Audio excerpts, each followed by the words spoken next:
এডুইন্সের সকল প্রিয় ছাত্রছাত্রীকে আরো একটি ভিডিওতে স্বাগত।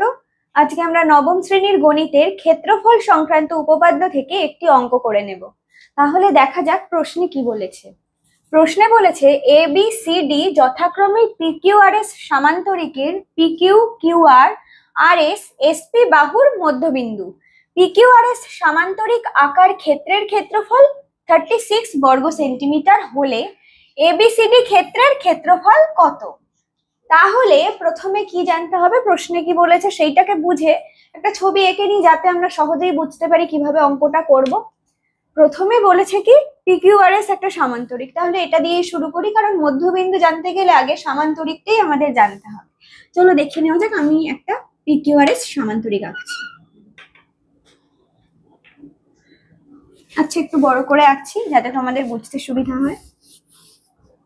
PQRS আঁকছি, একটা সামান্তরিক।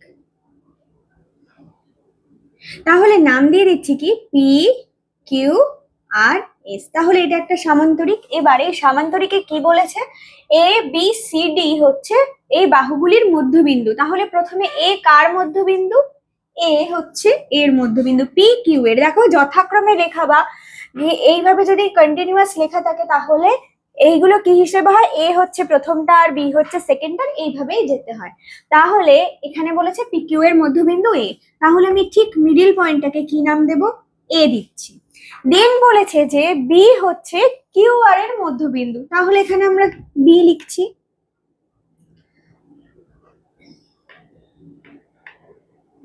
B। তারপর বলেছে C হচ্ছে RS এর, তাহলে এইখানটায় আমি মধ্যবিন্দু দেব C। আর D কার বলেছে? D বলেছে SP। ঠিক আছে, এই SP তে D দিচ্ছি, মিডিল পয়েন্টটাকে D দিচ্ছি। এইবার ভালো করে দেখো এখানে কি বলেছে, মধ্যবিন্দু। এই PQRS সামান্তরিক আকার ক্ষেত্রফল কত? 36 বর্গ সেন্টিমিটার হলেই ABCD আকার ক্ষেত্রফলের মানে আকার ক্ষেত্রের ক্ষেত্রফলটা কত? তাহলে আমি ABCD চতুর্ভুজটা এঁকে নিই ফার্স্টে। তাহলে কি করে আঁকবো? এই বিন্দুগুলো জুড়ে দেবো, তাহলে হয়ে যাবে এখানে হচ্ছে A, এইটা হচ্ছে AB, এটা BC, এটা কি হচ্ছে AD, এবং এটা কি হয়ে যাচ্ছে CD। এইবার এই চতুর্ভুজের কর্ণটা এঁকে নিই, সেটা কি হয় BD নইলে AC। আমি AC কর্ণটাকে আঁকবো অঙ্কের সুবিধার জন্য। AC হচ্ছে এর কর্ণ। ঠিক আছে,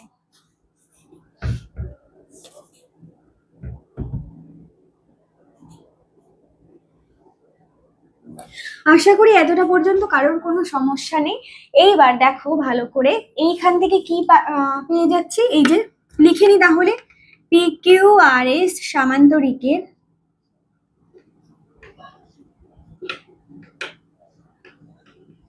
কে PS AC, অর্থাৎ কি এই বাহুটা এই বাহুটা এই বাহুটা তিনটেই দেখো কি হিসেবে আছে, তিনটেই সমান্তরাল হিসেবে আছে। লিখতে পারছি তাহলে PS AC আর QR কি হিসেবে আছে? আছে হচ্ছে সমান্তরাল হিসেবে আছে। তাহলে এইবার দেখো ভালো করে, এইখানে যেহেতু PS এর সাথে এসিও সমান্তরাল, আবার কিউআর এর সাথে এসিও সমান্তরাল, তাহলে এরা দুজন দুজনের সাথে সমান্তরাল এবং এরা একে অপরে এসির সাথে সমান্তরাল। তাহলে এইটা সমান্তরাল যখন হলো, তার মানে এটা একটা সামান্তরিক। কি পেয়ে যাচ্ছি? PACS একটা সামান্তরিক। সুতরাং কি লিখবো? PACS একটি সামান্তরিক। এবং আরেকটি সামান্তরিক কি? আরেকটি সামান্তরিক হচ্ছে দেখো AQRC বা ACRQ, লিখে দিচ্ছি ACRQ, অপর সামান্তরিক, অপর একটি সামান্তরিক। এবার ভালো করে দেখো এখান থেকে কি দেখতে পাচ্ছ, এই দুটো সামান্তরিক মিলে কিন্তু তৈরি হয়েছে এই PQRS সামান্তরিক। তাহলে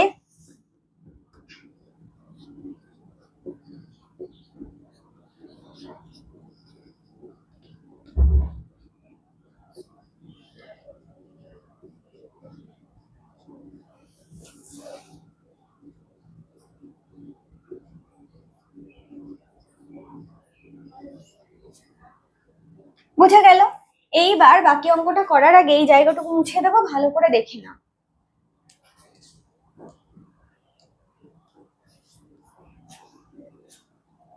দেখে নিয়েছো তোমরা?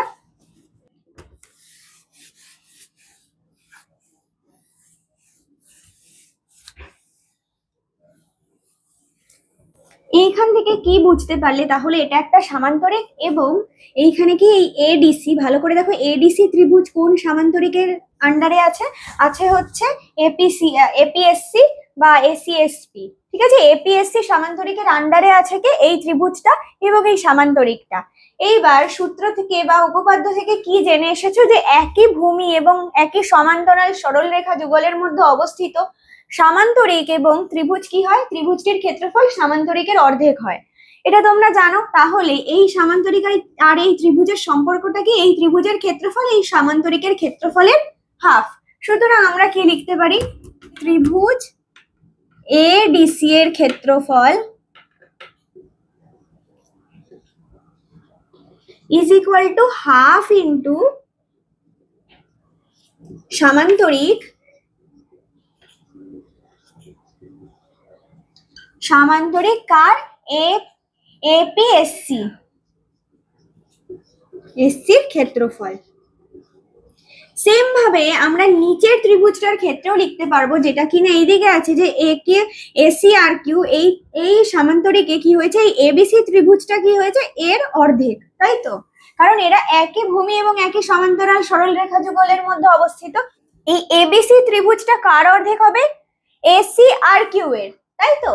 তাহলে লিখে নিচ্ছি ত্রিভুজ এবিসি এর ক্ষেত্রফল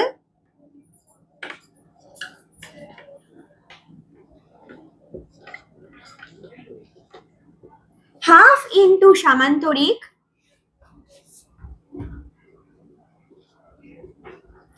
এসি আর কিউ এর ক্ষেত্রফল।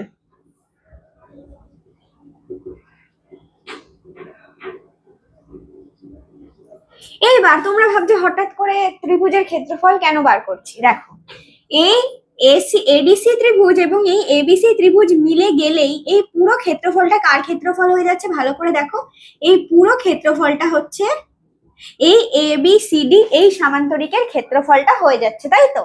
তাহলে দেখা যাক এবার,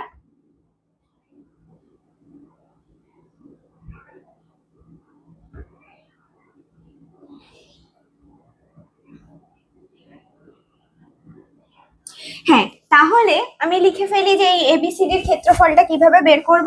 সুতরাং এখান দিয়ে কি শুরু করব, যে এডিসি এর ক্ষেত্রফল যোগ কার ক্ষেত্রফল, এবিসি এর ক্ষেত্রফল, প্লাস ত্রিভুজ এবিসি এর ক্ষেত্রফল, বা এটাকে প্রথমে যদি তোমরা যে এবিসিডি এর ক্ষেত্রফল হিসেবে লিখতে পারো সেটাও পারো।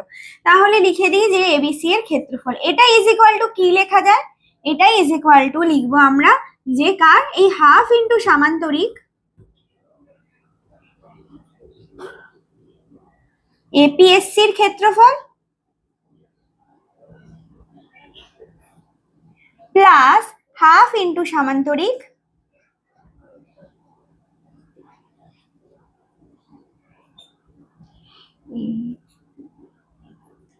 এসি আর কিউ, এসি আর কিউ এর ক্ষেত্রফল।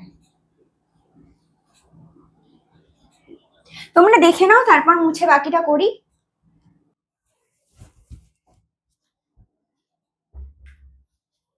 দেখেছো, এবার বাকিটা করি।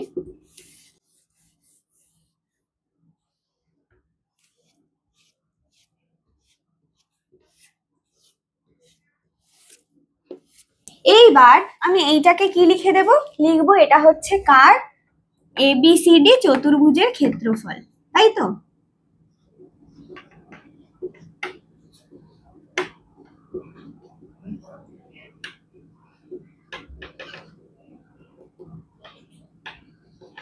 এটা ইকুয়াল টু কি লিখবো, তাহলে এইটার মানেই হচ্ছে এইটা। তাহলে হাফটা কমন নিয়ে লিখতে পারি ভেতরে কি, যে সামান্তরিক এপিএসসি এর ক্ষেত্রফল, সামান্তরিক এপিএসসি এর ক্ষেত্রফল যোগ,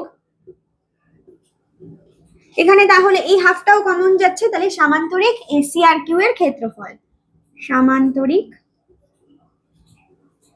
এসি আর কিউ এর ক্ষেত্রফল।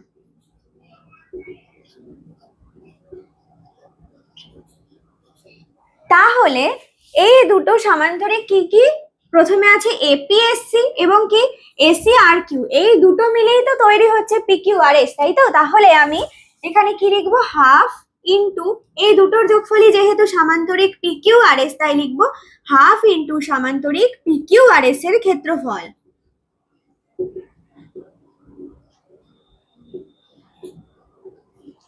এইবার ভালো করে দেখো, এইখানে কিন্তু এই পি কিউ আর এস ক্ষেত্রফলের মানটা বলে দেওয়া হয়েছে, সুতরাং এইটা থেকে আমরা বের করে নিতে পারবো। ভালো করে দেখে নাও, আমি এই লাইনটা মুছে বাকিটা বলবো।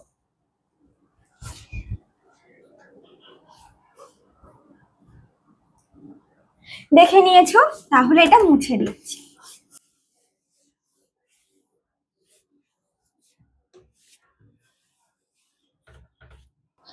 এইবার ভালো করে দেখো, তাহলে আমি এর মানটা বসিয়ে দিই।